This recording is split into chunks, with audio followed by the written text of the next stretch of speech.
ഭൂമിയിൽ എല്ലാ രാജ്യങ്ങൾക്കും അധികാരങ്ങൾക്കും ജ്ഞാനത്തിനും സമ്പത്തിനുമുപരി അവൻ്റെ നാമം അനാദികാലം മുതലേ നിലനിന്നു. മനുഷ്യന് സാധ്യമായ ഏതു വഴികൾക്കും ഉപരിയായിരുന്നു അവൻ്റെ സ്നേഹം.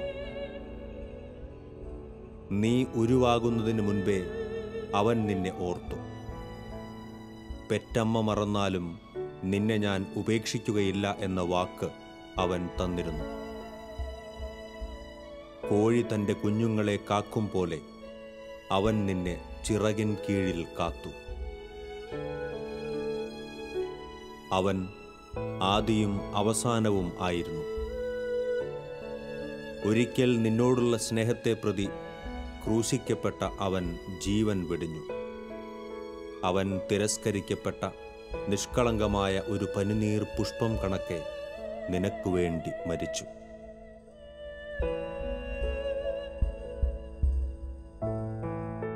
തൃശൂർ ചാലക്കുടി ബാറിലെ അഭിഭാഷകനായ കൊരട്ടി മഞ്ഞളി വീട്ടിൽ അഡ്വക്കേറ്റ് MK ജോഷി നീണ്ട 34 വർഷങ്ങളായി പ്രാർത്ഥനയിലാണ്. രാത്രിയുടെ അന്ത്യയാമങ്ങൾ പിന്നിട്ട് പുലരും വരെ നീളുന്ന ഒരു ഏകാന്ത പ്രാർത്ഥന. 34 വർഷങ്ങൾക്ക് മുൻപ് ദൈവനിവേശിതമായി യാദൃശ്ചികമായി ഭരമേൽപ്പിക്കപ്പെട്ട ഒരു പ്രാർത്ഥന ഭംഗിയോടും സൂക്ഷ്മതയോടും കൈകളിൽ ഉളിയും ചുറ്റികയുമേന്തി അനുസ്യൂതം അദ്ദേഹം തുടരുന്നു. ചാലക്കുടി ബാറിലെ തിരക്കുള്ള അഭിഭാഷകനായ അഡ്വക്കേറ്റ് MK ജോഷി തൻ്റെ കരങ്ങളിൽ ദൈവം ഒരു പദ്ധതി ഏൽപ്പിക്കുന്നു എന്നു തിരിച്ചറിഞ്ഞത് ബിരുദ പഠനകാലത്താണ്. ഒരു കൗതുകത്തിന് ഉളിയും ചുറ്റികയും കയ്യിലെടുത്ത് ചില പരീക്ഷണങ്ങൾ നടത്തിയപ്പോഴാണ് ദൈവം തന്നിൽ നിക്ഷേപിച്ച ചില ജന്മവാസനകൾ അദ്ദേഹം തിരിച്ചറിഞ്ഞത്. ആ പരീക്ഷണ ഫലമായി മനോഹരമായ ഒരു ശില്പം രൂപപ്പെട്ടു. എല്ലാവരുടെയും അഭിനന്ദനം ഏറ്റുവാങ്ങിയപ്പോഴും അഡ്വക്കേറ്റ് ജോഷിയുടെ ചിന്ത വേറൊന്നായിരുന്നു. മറ്റെന്തോ ദൈവം തന്നിൽ നിന്ന് പ്രതീക്ഷിക്കുന്നുവെന്ന് ശക്തമായ ചിന്ത നിരന്തരം അദ്ദേഹത്തെ അലട്ടി. തൻ്റെ കഴിവുകളും ചിന്തകളും ദൈവസന്നിധിയിൽ ഭരമേൽപ്പിക്കുകയായിരുന്നു പിന്നീട് അദ്ദേഹം ചെയ്തത്. അപ്രകാരം ചെയ്തപ്പോൾ നിഷ്കളങ്കനായ ബാലൻ്റെ 5 അപ്പവും 2 മീനും 5000 പേർക്കു വേണ്ടി വർദ്ധിച്ചതുപോലെ ഒടുവിൽ ജോഷി വക്കീലിൻ്റെ സൃഷ്ടികളും ശില്പങ്ങളും എണ്ണിയാലൊടുങ്ങാത്ത വിധം ഒരു ചെറുപണിശാലയിൽ നിറഞ്ഞു കവിഞ്ഞു.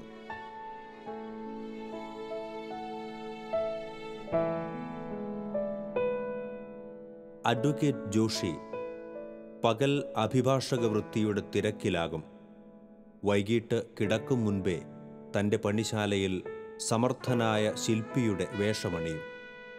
ബൈബിൾ ചരിത്രം മുഴുവൻ ശില്പങ്ങളാക്കുക എന്ന ലക്ഷ്യത്തോടെ രാത്രികൾ പകലുകളാക്കി തൻ്റെ സർഗതപസ്യ ആരെയും അറിയിക്കാതെ ഇരുളിൽ അദ്ദേഹം തുടരും. പാഴ്മരമെന്നും വേരുകളെന്നും പറഞ്ഞ് ലോകം വിറകിനായി ഉപേക്ഷിച്ച തടികളായിരുന്നു അറിഞ്ഞോ അറിയാതെയോ പലപ്പോഴും നിയോഗം പോലെ ജോഷി വക്കീലിന് മുന്നിലെത്തപ്പെട്ടത്. ഉളി പ്രയോഗിക്കാൻ പ്രസിദ്ധരായ ശില്പികൾ പോലും മടിക്കുന്ന ദുർബലമായ മരങ്ങൾ ക്രിസ്തുനാമം ഉരുവിട്ട് ഉളിയും ചുറ്റികയും ദൈവാത്മാവിനാൽ നിവേശിതമായ ഭാവനയും ഉപയോഗിച്ച് അഡ്വക്കേറ്റ് ജോഷി ഈ മരത്തടികളിൽ സ്പർശിച്ചപ്പോൾ വിരിഞ്ഞത് പഴയ നിയമത്തിലെയും പുതിയ നിയമത്തിലെയും അനേകം ചരിത്രങ്ങൾ. നമ്മൾ പലതും ചിലപ്പോൾ വേസ്റ്റായിട്ട് കാണും, പക്ഷേ ദൈവം അത് കാതലായിട്ട് കാണും. അത്തരത്തിലുള്ളൊരു അനുഭവം തന്നെ ഈ 2 മാതാവിനെ പണിതിരിക്കുന്ന ഈ ശില്പത്തിൽ എനിക്ക് അനുഭവമുണ്ടായി. കാരണം എനിക്ക് തന്ന ഒരു വ്യക്തി ഈ വേരിനോടൊപ്പം മറ്റൊരു വേരിനെ ആണ് എനിക്ക് തന്നത്. ഈ വേര് അവരെ സംബന്ധിച്ചിടത്തോളം ഒരു വേസ്റ്റ് തന്നെയായിരുന്നു. എനിക്ക് കിട്ടിയപ്പോൾ ഞാനും അതിനെ വേസ്റ്റായിട്ട് തന്നെ കണക്കാക്കി. ഏകദേശം 1.5 വർഷക്കാലം വളുപ്പിൽ തള്ളിയിട്ട വേരാണിത്. ഈ 1.5 വർഷത്തിന് ശേഷം ഒരു ചായക്കടക്കാർക്ക് ഞാൻ ഇത് വെറുതെ കൊടുത്തു. അവർ അത് കൊത്തി നോക്കിയപ്പോൾ പൂർണ്ണമായിട്ടും അതിൽ കാതലാണ് കണ്ടത്. അവർ എന്നെ തിരിച്ചേൽപ്പിച്ചു. അതിലൂടെ പണി തീർത്ത ഈ ശില്പത്തിന് വെറും 10.5 മണിക്കൂറിൻ്റെ സമയം വേണ്ടി വന്നുള്ളൂ ഈ 2 മാതാവിനെ പണി തീർക്കാൻ.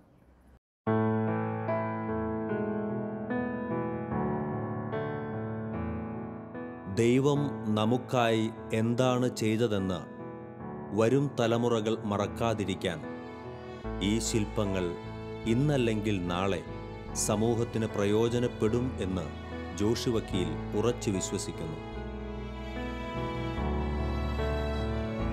കമുകിൻ പാളകളിലും തുണിത്തരങ്ങളിലും ദൈവനാമം മഹത്വപ്പെടും വിധം ചിത്രങ്ങൾ വരയ്ക്കാൻ ചിത്രകാരനല്ലെങ്കിലും ഇദ്ദേഹം ശ്രമിക്കുന്നു.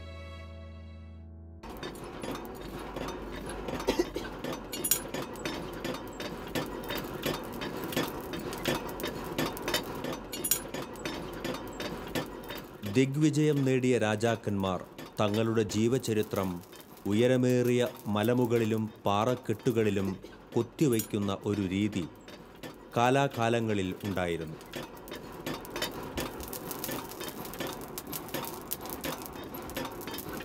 കണ്ണീരിൻ്റെയും വിയർപ്പിൻ്റെയും രക്തത്തിൻ്റെയും ഇരുമ്പിൻ്റെയുമെല്ലാം ചരിത്രം.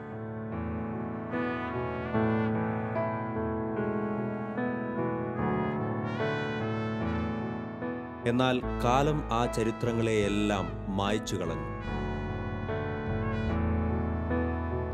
ആ രാജാക്കന്മാരെക്കുറിച്ച് ആരും പിന്നീട് കേട്ടതുമില്ല.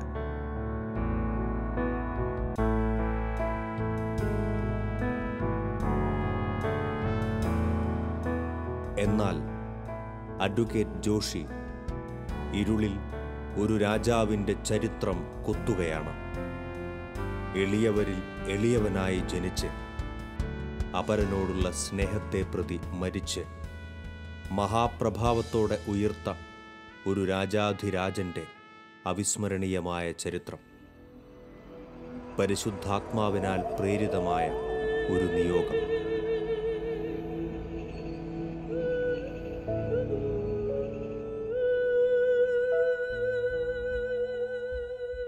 അതിസൂക്ഷ്മമായി ജോഷി വക്കീൽ ബൈബിൾ ചരിത്രം തൻ്റെ ശില്പങ്ങളിൽ ആവിഷ്കരിക്കാൻ ശ്രമിച്ചിട്ടുണ്ട്. തൻ്റെ കഴിവിനുപരിയായി പരിശുദ്ധാത്മാവിൻ്റെ നിരന്തര പ്രേരണയും സഹായവുമാണ് ഈ ശില്പങ്ങൾ പൂർത്തീകരിക്കാൻ തന്നെ സഹായിച്ചതെന്നാണ് ജോഷി വക്കീലിൻ്റെ സാക്ഷ്യം.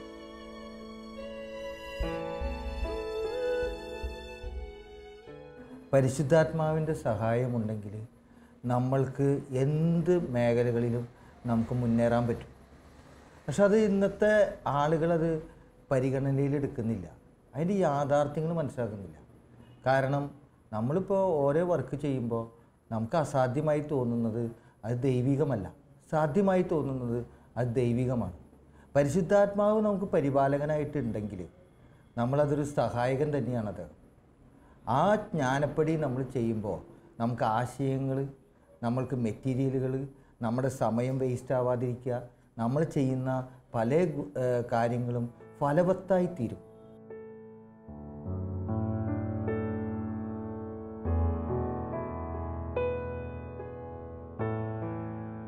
ക്രിസ്തുവിൻ്റെ പീഠാനുഭവവും ഉയിർപ്പും ചിത്രീകരിച്ച മരക്കഷ്ണം ഈ അഭിഭാഷകന്റെ കരങ്ങളിൽ ദൈവാത്മാവ് പ്രവർത്തിച്ചതിൻ്റെ തെളിവാണ്. അതിസൂക്ഷ്മമായി പരിശോധിച്ചാൽ ചിത്രീകരണ വൈദഗ്ധ്യത്തിൻ്റെ ഉത്തമോദാഹരണം കൂടിയാണ് ഈ ശില്പം എന്ന് മനസ്സിലാകും. യേശുവിനെ മരണത്തിന് വിധിക്കുന്നു, യേശു കുരിശ് ചുമക്കുന്നു, യേശു 1-ാം പ്രാവശ്യം വീഴുന്നു, യേശു മാതാവിനെ കാണുന്നു, യേശുവിനെ ശിമയോൻ സഹായിക്കുന്നു, വെറോനിക്ക തിരുമുഖം തുടയ്ക്കുന്നു, യേശു 2-ാം പ്രാവശ്യം വീഴുന്നു, യേശു ഓറസ്ലേം പുത്രിമാരെ ആശ്വസിപ്പിക്കുന്നു. യേശു 3-ാം പ്രാവശ്യം വീഴുന്നു. യേശുവിൻ്റെ വസ്ത്രം ഉരിഞ്ഞെടുക്കപ്പെടുന്നു. യേശുവിനെ കുരിശിൽ തറയ്ക്കുന്നു. യേശു കുരിശിൽ തൂങ്ങി മരിക്കുന്നു. യേശുവിനെ മാതാവിൻ്റെ മടിയിൽ കിടത്തുന്നു. യേശുവിൻ്റെ മൃതശരീരം കല്ലറയിലേക്ക് കൊണ്ടുപോകുന്നു. യേശു ഉയിർത്തെഴുന്നേൽക്കുന്നു. 14 വർഷങ്ങൾക്ക് മുൻപ് കൃഷിയെടുക്കുന്നതിനായി പറമ്പിൽ കുഴി താഴ്ത്തിയപ്പോൾ ഒരു മരം ലഭിക്കുന്നതിനിടയായി. ഈ മരം ലഭിച്ച വിവരം അഡ്വക്കേറ്റ് ജോഷി വക്കീലിനുമായിട്ടുള്ള സംസാരത്തിൽ അദ്ദേഹത്തോട് സൂചിപ്പിക്കാൻ ഇടയായ സമയം, ഇത്രയും കിട്ടുന്ന മരങ്ങൾ കൊത്തുപണികൾക്ക് ഉത്തമമായിരിക്കുമെന്ന് അദ്ദേഹം പറഞ്ഞതിൻ്റെ അടിസ്ഥാനത്തിൽ കുഴിച്ചെടുത്ത ഉരുപ്പടികൾ ജോഷി വക്കീലിനെ കാണിക്കുവാനിടയായി. തത്സമയം ഈ ഉരുപ്പടികൾ കണ്ട സമയത്ത് തന്നെ ഇതിൽ ലോകോത്തരമായ കൊത്തുപണികൾ നടത്തുവാൻ കഴിയുമെന്ന് പറഞ്ഞിരുന്നു. അന്ന് അദ്ദേഹത്തിൻ്റെ ഈ പറച്ചിലിൽ എനിക്ക് അല്പം അവജ്ഞ തോന്നിയെങ്കിലും പിന്നീട് ഇപ്പോൾ അദ്ദേഹം കുരിശിൻ്റെ വഴികൾ എന്ന കൊത്തുപണികൾ തീർത്ത ആ ശില്പം കണ്ടപ്പോൾ വളരെ ഉത്തമമായ ശില്പമാണെന്ന് എനിക്ക് ബോധ്യപ്പെടുകയും ചെയ്തിട്ടുള്ളതാണ്.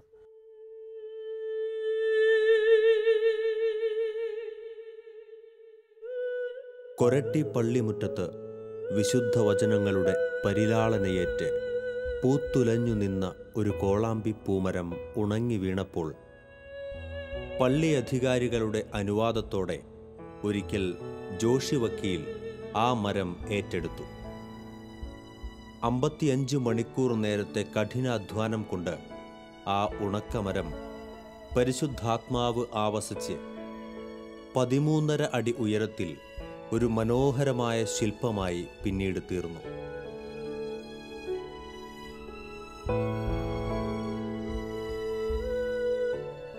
കൊരട്ടിപ്പള്ളിയിൽ കഴിഞ്ഞ ജൂൺ മാസം ഭക്തജനങ്ങളെയും തീർത്ഥാടകരെയും സ്വാഗതം ചെയ്യുന്ന ഒരു മരം ഉണ്ടായിരുന്നു. ആ മരം മറിഞ്ഞു വീണ് അത് നശിച്ചുപോയെന്ന് എല്ലാവരും കരുതിയിരുന്നു. അപ്പോഴാണ് അദ്ദേഹത്തിൻ്റെ കണ്ണിൽ ആ മരം പെട്ടത്. അദ്ദേഹം വന്ന് എന്നോട് ചോദിച്ചു, ഇങ്ങനൊരു മരം അവിടെ കിടക്കുന്നുണ്ട്, വികാരിച്ചനോട് ചോദിച്ചിട്ട് ആ മരം എടുത്തിട്ട് നമുക്കതിൽ കുറച്ച് ദൈവികമായ കാര്യങ്ങൾ ചെയ്യാം. ഞാൻ ചോദിച്ചു. ഞാനത് ചെന്ന് കണ്ടപ്പോൾ പരമാവധി അത് നശിച്ച പോലെ കടന്നിരുന്ന ഒരു മരമാണ്. പക്ഷേ അദ്ദേഹം നിരന്തരം പ്രാർത്ഥനയുടെ ഒരു ചൈതന്യത്തിൽ ആ ദൈവത്തിൻ്റെ മഹത്വം ആ മരത്തിൽ കണ്ടു എന്നുള്ളതാണ് സത്യം. അങ്ങനെ ഞങ്ങൾ രണ്ടുപേരും കൂടി ആ മരം വണ്ടി കയറ്റി ആളുടെ വീട്ടിൽ കൊണ്ടുപോയി.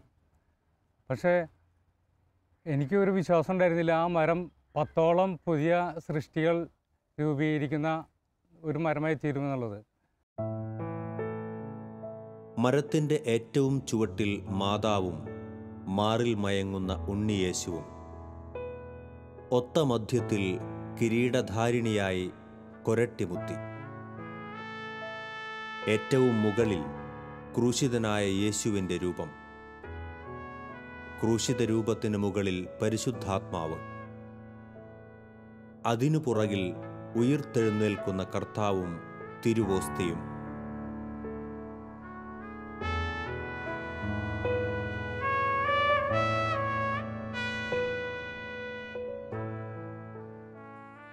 കലയുണ്ടാവുന്നത് യഥാർത്ഥത്തിൽ ഒരു കലാകാരൻ്റെ മനസ്സിലാണെങ്കിൽ പോലും അത് പ്രകടമാക്കുമ്പോൾ അല്ലെങ്കിൽ മറ്റുള്ളവർ അത് ആസ്വദിക്കുമ്പോഴാണ് അതിൻ്റെ യഥാർത്ഥ മൂല്യവും യഥാർത്ഥമായ അതിൻ്റെ പ്രസക്തി ഉണ്ടാവുന്നത്.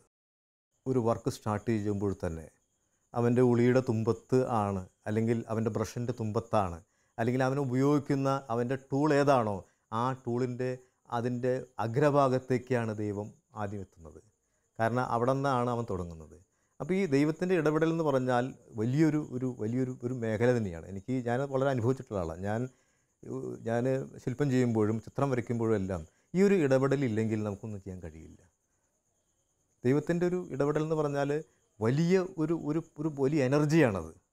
നമ്മൾ വിചാരിക്കുന്നതിനപ്പുറം അല്ലെങ്കിൽ നമ്മൾ തീരുമാനിക്കുന്നതിനപ്പുറം കടക്കാനുള്ള ഒരു വലിയ എനർജി നമ്മോടൊപ്പമായിത്തീരുന്നു. നിരന്തര പ്രാർത്ഥനയിലൂടെ പരിശുദ്ധാത്മാവുമായി നിരന്തര ബന്ധം പുലർത്താനും അസാധ്യ കാര്യങ്ങളെ സാധ്യമാക്കുന്ന ദൈവകൃപയുടെ കരങ്ങളെ വിശ്വസിക്കാനും ജോഷി വക്കീൽ തൻ്റെ അടിയുറച്ച വിശ്വാസത്തിൻ്റെയും അനുഭവത്തിൻ്റെയും വെളിച്ചത്തിൽ പറയുന്നു.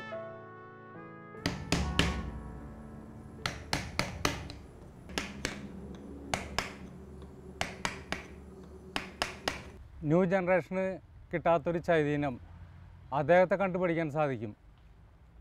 തൻ്റെ തൊഴിലിൻ്റെ സമയം പോലും മാറ്റി വയ്ക്കാതെ രാത്രി എല്ലാവരും ഉറങ്ങുന്ന സമയത്ത് അരമണിക്കൂർ മാറ്റി വെച്ചിട്ടാണ് ഈ ശില്പങ്ങൾ ആൾ മെനഞ്ഞെടുത്തത്. അങ്ങനെ ആളുടെ ഒരു റൂമിൽ ചെന്ന് നോക്കിയപ്പോൾ ഒത്തിരി രൂപങ്ങൾ അങ്ങനെ ആൾ ചെയ്തിട്ടുണ്ട്. ശരിക്കും പറഞ്ഞാൽ ഒരു ദൈവവിളി പോലെ അയാളുടെ ജീവിതം ദൈവമഹത്വത്തിനായി മാറ്റിവെച്ചുകൊണ്ടാണ് ഇത്തരം പ്രവൃത്തികൾ അദ്ദേഹം ചെയ്തിട്ടുള്ളത്. പ്രകൃതിയോടുള്ള സ്നേഹം ദൈവാരാധനയുടെ ഭാഗമാണെന്നുള്ള മഹത്തായ ദർശനം കൂടി അഡ്വക്കേറ്റ് MK ജോഷി മുന്നോട്ട് വയ്ക്കുന്നു. വൃക്ഷങ്ങളും ചെടികളും മരങ്ങളും സംരക്ഷിക്കാതിരിക്കാൻ ഒരു കലാകാരന് കഴിയില്ല. അവയിലെല്ലാം ദൈവാംശം കണ്ടെത്താനും അവർക്ക് കഴിയുന്നു. ഉണങ്ങി നഷ്ടമായി പോയേക്കാവുന്ന ഓരോ മരക്കഷണങ്ങളിലും ഇത്തരത്തിൽ അപാരമായ ദൈവസ്നേഹത്തിൻ്റെ അഴകളവുകൾ കണ്ടെത്താൻ അഡ്വക്കേറ്റ് ജോഷിക്ക് സാധിച്ചു.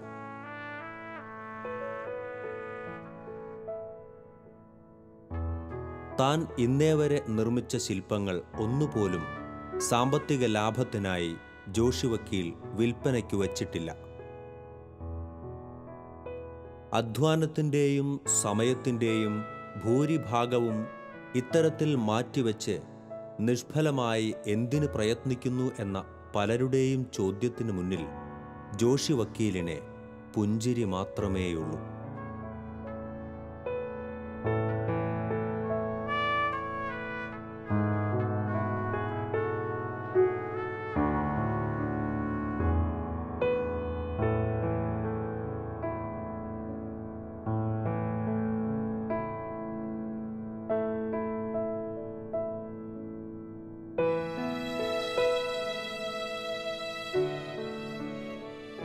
വരും തലമുറകൾക്ക് കാണും വിധം ദൈവനാമ മഹത്വത്തിനായി തൻ്റെ ശില്പങ്ങൾ അനുയോജ്യമായി ഒരു സ്ഥലത്ത് ക്രമീകരിക്കണം എന്നതു മാത്രമാണ് ഞെരുക്കത്തിൻ്റെ മധ്യത്തിലും അഡ്വക്കേറ്റ് ജോഷിയുടെ ആഗ്രഹം.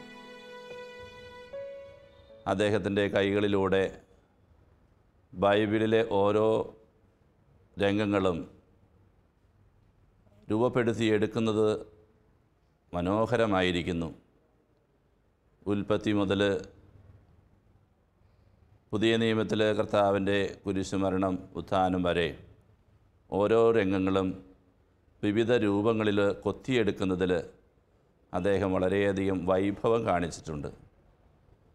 അതും നമ്മയൊക്കെ ആകർഷിക്കുന്നതിന് ഒരു പ്രധാനപ്പെട്ട കാരണം ഒരു ആർട്ടിസ്റ്റ് എന്ന നിലയിൽ മുഴുവൻ സമയം പ്രവർത്തിക്കുന്ന വ്യക്തിയായിട്ടല്ല അദ്ദേഹം അറിയപ്പെടുക. അദ്ദേഹം കോടതിയിൽ പ്രാക്ടീസ് ചെയ്യുന്ന ഒരു അഡ്വക്കേറ്റാണ്.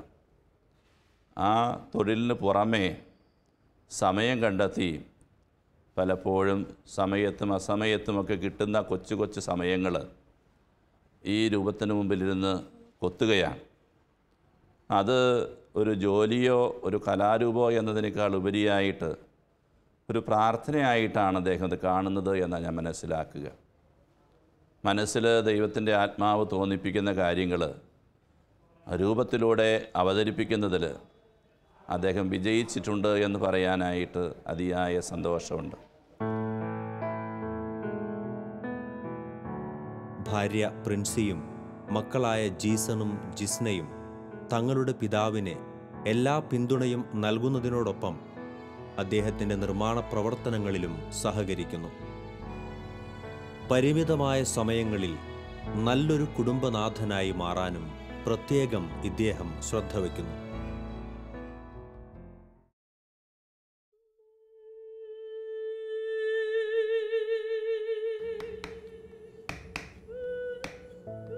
ഇരുളിലും ഒരു കൈത്തിരി കത്തിച്ചു വയ്ക്കാനുള്ള ചില മനുഷ്യരുടെ എളിയ ശ്രമങ്ങൾ.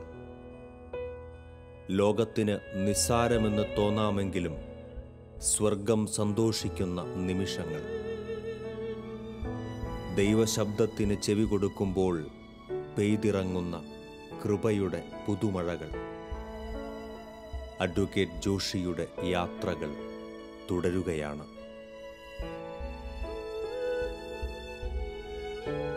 അവനെ പ്രതി ഞാൻ സകലവും നഷ്ടപ്പെടുത്തുകയും ഉച്ഛിഷ്ടം പോലെ കരുതുകയുമാണ്. ഇത് ക്രിസ്തുവിന് നേടുന്നതിനും അവനോടുകൂടെ ഒന്നായി കാണപ്പെടുന്നതിനും വേണ്ടിയത്രേ. ഫിലിപ്പി 3-ാം അധ്യായം 8-9 വാക്യങ്ങൾ.